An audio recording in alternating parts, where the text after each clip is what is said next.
By the end of the 19th century, much of the southwest of Ireland had been opened up for rail traffic by the Great Southern and Western Railway. But it was something of a two-edged sword. On the one hand, it made towns and cities accessible from the most remote rural areas. On the other, it facilitated massive emigration from the western seaboard. Yet it was into the west that Ireland's next major rail link was aimed, its ultimate destination, the capital city of Connaught.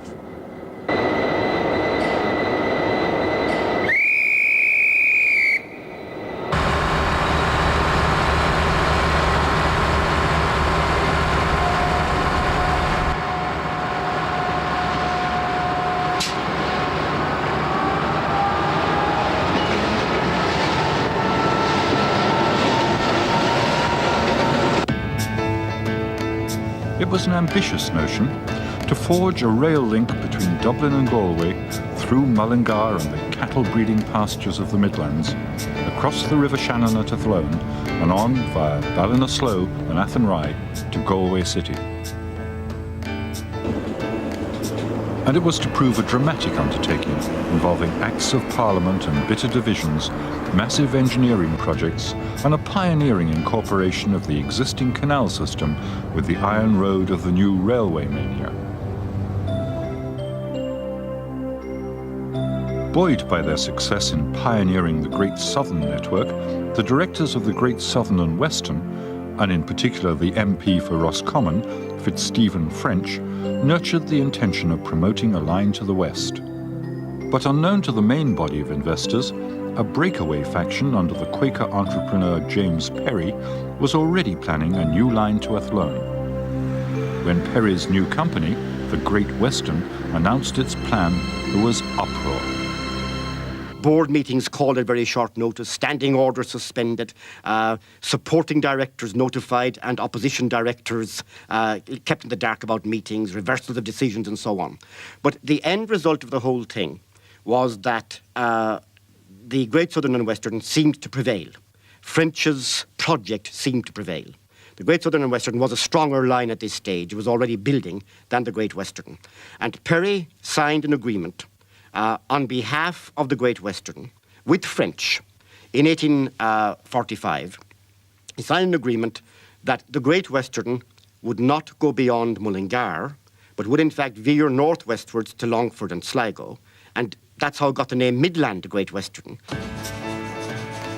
The deal was that the Midland Company would be allowed to build a railway along the canal route, but they must undertake to retain the canal and to retain it as a going concern. So the only option open to them was to use Canal Bank. But the way canals had been constructed in the past, there was always quite a wide amount of land on either side owned by the company. So they really were given a very useful piece of land to build their railway. It was all nicely levelled. It was all there, owned by them. And the statistics of other railway companies proved that it was a very, very cheap option. In June 1846, construction of the line began at Broadstone in North Dublin and forged inland along the towpath of the Royal Canal. However, what in theory had seemed such a good idea, in practice had significant disadvantages.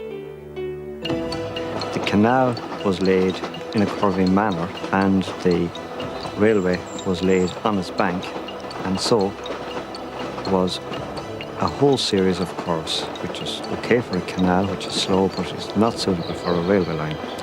When the engineer who was in charge of the project, Mr. Hemans, reached Hill of the Down, he decided that he had enough curves and wanted a straight line for the rest of the railway line to Mullingar. So he drew a straight line, and this took him through lots of marshy, boggy ground. And there was the big challenge facing him. Initially, he tried to dig out the bog and excavate it, but he quickly found that because it was nearly all water, it just filled in as quickly as he dug it out. So then he knew that the water taken from the bog, the drainage, increased the strength of the bog. As the water was taken from the peat, he decided very cleverly to lay his railway line on top of the peat.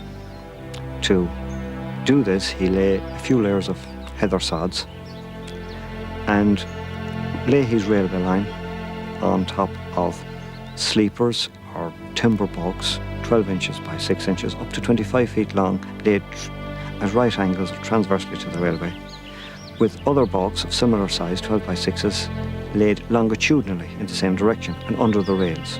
The rails were laid on top of these longitudinal timbers, a whole lot secured together by fang bolts.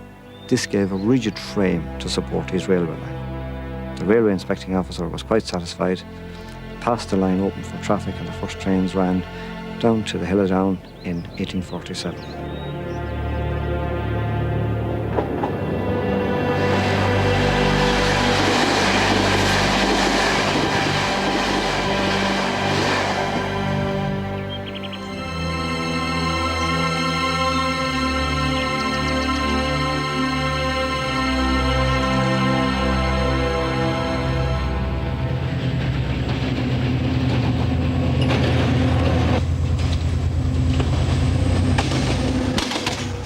Those first 50 miles of track to Mullingar opened up the town itself and the Midlands region generally.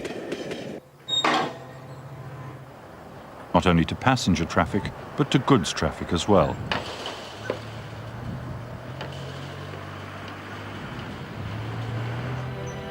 Agricultural produce from the rich grasslands of counties Longford, Meath and Westmeath could now be transported quickly to the port of Dublin for shipment to Britain. The coming of the railway led to a boom in the Midlands livestock industry. Cattle numbers in general increased steadily between, say, 1850 and the First World War. So did sheep numbers. And the bulk of the movement there came along the Midland Great Western Line. So there is undoubtedly a stimulus to trade, but it's a trade that already existed. And what it did was to, I suppose, sharpen it and expand it and enhance profits in the area. In a way, it makes Ireland perhaps rather more dependent on the livestock trade than it had been previously, because it improved the relative profitability of livestock compared with tillage. And in a way, that helped reduce employment overall. I mean, it's a curious thing to say, but because tillage was far more labour intensive, you needed far more people for tillage than for livestock, it may actually have had a damaging effect to that extent on total employment. And that at a time when any reduction in employment would be devastating. In Black 47, when the Midland Great Western was being built, the Great Famine was ravaging the western seaboard. In the West, it was not cattle, but people that were being exported. The emigrants would have stayed at home only if there were jobs at home. The railways couldn't create those jobs directly. They could facilitate if there were other stimuli there. But in fact, they probably contributed as much to increased imports by making it cheaper to bring goods from England, consumer goods and so on, retail goods. And Ireland did commercialise increasingly after the railway came. But it commercialised as much on the basis of buying imports. You sent out the cattle, you earned the money, and you bought the imports. The cattle went out on the railways, the imports came in on the railways, but it didn't enhance to the needed extent the industrialisation of the country. And only that could keep the people at home. I think the railways had an enormous social impact on the country. This period in the 1840s was a very difficult period in Irish history. We'd gone through a period in the 1820s and 1830s with partial potato famine. There was a lot of unemployment, there was a lot of destitution, and then working up to the actual Great Famine period. So there was a lot of unrest in the country. The reduction in population led to uncertainty. Famine was severe west of the Shannon, and there were reports of widespread disturbances and mass emigration. Investors became nervous. Despite that, with the building of an imposing terminus at Broadstone, the directors of the Midland Great Western presented an image of unshakable confidence. They'd need every ounce of it in the conflict that was about to erupt again with the Great Southern. This time about which of the two companies would be the first to reach Athlone, the bridgehead into Connaught. Whoever commanded Athlone was in a position either to command the West or to stop somebody else commanding the West.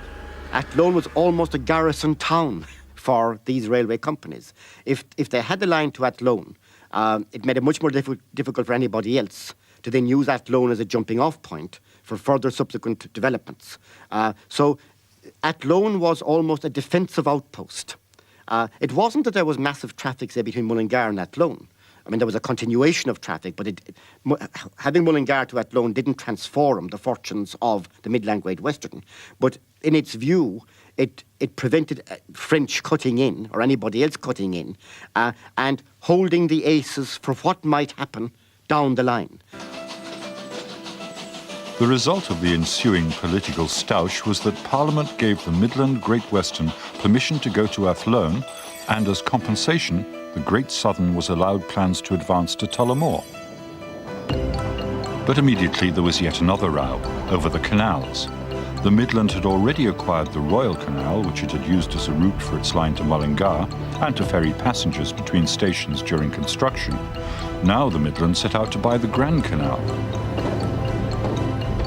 But having seen what the Midland had done, the Great Southern had intended to buy the Grand Canal themselves. Alarmed, they declared open conflict. It's war. It's military strategy. And their language is all military language. We must defend our natural ramparts. That's a phrase used in the minute books, for instance. We mustn't allow them turn our position. You know, so here are military analogies all the time. And this derived in part from the influence of English thinking and the thinking of English railway directors on Ireland, because the Great Southern and the Midland Great Western both had English directors on the board. Meanwhile, the Midland Great Western pushed on towards Athlone. The challenge was considerable: to lay miles of track across flat, marshy land and then construct a bridge across the Shannon. This bridge was innovative in that he lay large cast iron piers, 1.5 inches thick, using what was a new method at the time, using compressed air to lay the piers on their bed. And these in turn supported the very large wrought iron girders, which are very pleasing to the eye and very strong and substantial and still there today, and were built to carry double-track railway line from the east to the west. The contractors were from Limerick, Fox and Henderson, and the girders, which are wrought iron, were constructed in Glasgow and brought to Ireland and assembled in Athlone, put into place using very primitive methods at the time, but incorporated a swing bridge which allowed navigation to sail up and down the river. The requirements for tall ships to sail through Athlone are not there today, so that span is fixed. But the bridge, which is white and known locally as the White Bridge, is very pleasing to the eye and indeed a landmark in Athlone or for people who are travelling to the west. Having arrived at Athlone ahead of its rival, the Midland Great Western was well positioned to win the race to the west coast. Perversely, it was the government which had to force it to do it. They were adamant, in fact, that they would not build to Galway until they thought there was sufficient traffic to justify it, which could be a generation ahead. So they got their act with the intention, in a sense, of not building to Galway.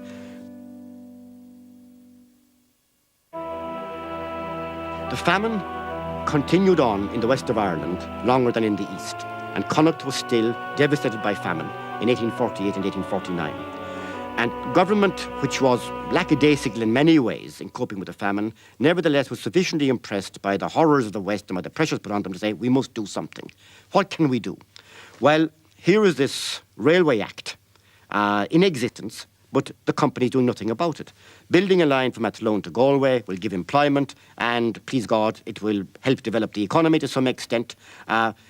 Now, we accept their argument that it will not be profit-making in the short term.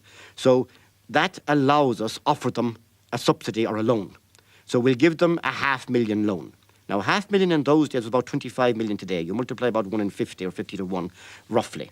So it was a quite substantial loan. The Midland still didn't want to build, even with that loan. They were so, if you like, pessimistic about the traffic prospects from beyond the Shannon that they still said this does not make commercial sense.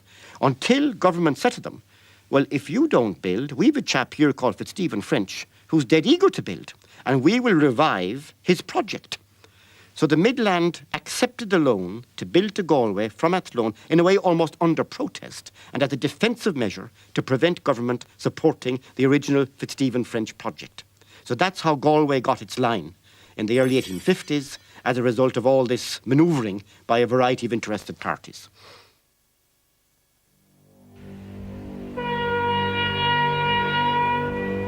On August the 31st, 1851, the first Midland Great Western train went from Dublin via Athlone to Galway. Despite its former reluctance, the Midland was now flushed with success and set about taking the battle for passengers into the camp of its opponent, the Great Southern. During that period in the 1850s and up to 1860, the war between the companies was a very live one. The Midland Company put steamers on the Shannon for a while to try to undercut the Great Southern route to Killarney, for example. They offered the passengers a rail trip to Athlone, a boat trip to Limerick, and then a coach trip to Killarney, which undercut the railway company's fare, but took an awful lot longer. An ad appeared in the paper where the Midland Great Western offered to take passengers from Broadstone to Athlone, which would take about 4 hours, and then take them by boat to Killaloe, and arriving in Killaloe, they'd have to take a bus, earthbound bus to Limerick, an overall journey of 11 hours. And the price at the time was very, very competitive. It was something like 12 and 6pence first class and 6 shillings third class. And while the Southern would give a direct service from King's Bridge Station, as it was known then, to Limerick for something like 29 and 6pence first class and a 6-hour journey. Well, there was no great tourism, I'm sure, in those days as we know it now, and people weren't too well off. There was no Celtic tiger knocking around then. I think it was of necessity, and I suppose it was a question of economics or money. That if you could do the job and you had time in 11 hours for 12 and 6pence, why pay 29 and 6pence? And there was about 5 hours in the difference overall. But for people, I suppose it was an easy age. And people were relaxed, and I suppose they weren't watching the clock the way we watch it now. So I suppose leaving Dublin in the morning at 7:45 and having a trip on a train to Athlone and a cruise down the river through Lough Derg and to Killaloe. And then it was novel to have a coach and horse to draw you in to take you to Limerick. And I suppose 11 hours, and I suppose you had some refreshments on the boat and you weren't too tired. Throughout the 1850s, the two great rivals continued to jostle for advantage, with the result that the Great Southern did, in the end, gain parliamentary permission to build from Tullamore to Athlone. But though the Midland and the Southern now converged on Athlone, they couldn't agree to use the same station. The Southern arrived in Athlone and they were a separate entity altogether. So much so that they set up shop on the Leicester side of the town, where they had their own sheds and they had their own turntable and their water supply and their own station. And by 1927, they closed that station altogether.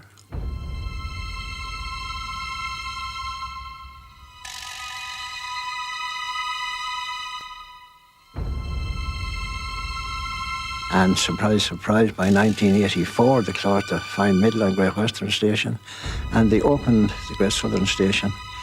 Today, it has been refurbished out of a face and it's a fine station.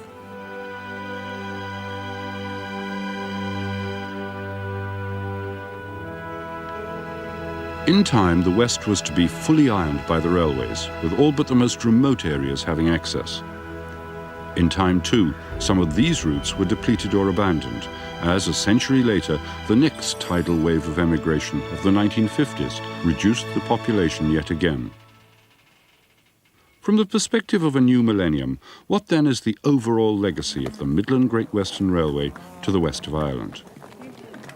It improved what I might call the quality of life in its military territory, shall we say. It brought in those aspects of the modern world, much greater idea of speed, much wider distribution of consumer goods, enhanced export prospects for the cattle industry in particular. But it didn't make anything like the impact, or the railways in Ireland in general didn't make anything like the impact they might have done if the rest of the economy had developed in parallel. In a way, the railways were they were the most advanced technological sector at the time. And in that sense, Ireland was at the cutting edge of technological change. But because the number of obstacles to Irish economic development in general and to industrialisation in particular, including political obstacles, including the fact that British economic policy was not devised with Irish interests in mind. Because of that, the railways, I think, were not in a way enabled to make the full potential contribution they might have, and this would apply to the Midland Great Western as much as to any other one, the full potential contribution, had there been a policy of economic development in a way parallel with the development of the railways.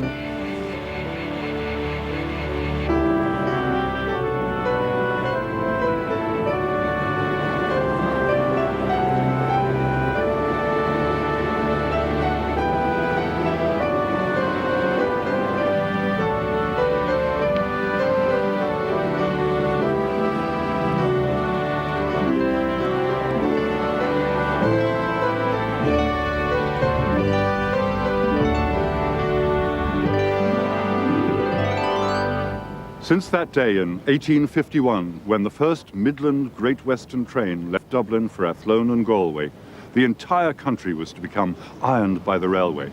By the end of the 19th century, the most remote areas had access. The railway was an integral part of everyday life, and Ireland had been permanently transformed. But the new times were to be very different from the old. Most of the railway companies became incorporated in the Great Southern and Western. And their story in the 20th century was to be as turbulent as the history of Ireland itself. Train on a journey, train on a track. Take me where I want to go, take me back. Building the line by the sweat of your brow and the strength of your own hand. With stone, steel and sand, ironing the land. Railway sleeper, get no rest. Ride the iron horse into the west. With a pick and a shovel to the mountain pass. The boys of the Barrow gang. With stone, steel and sand, ironing the land.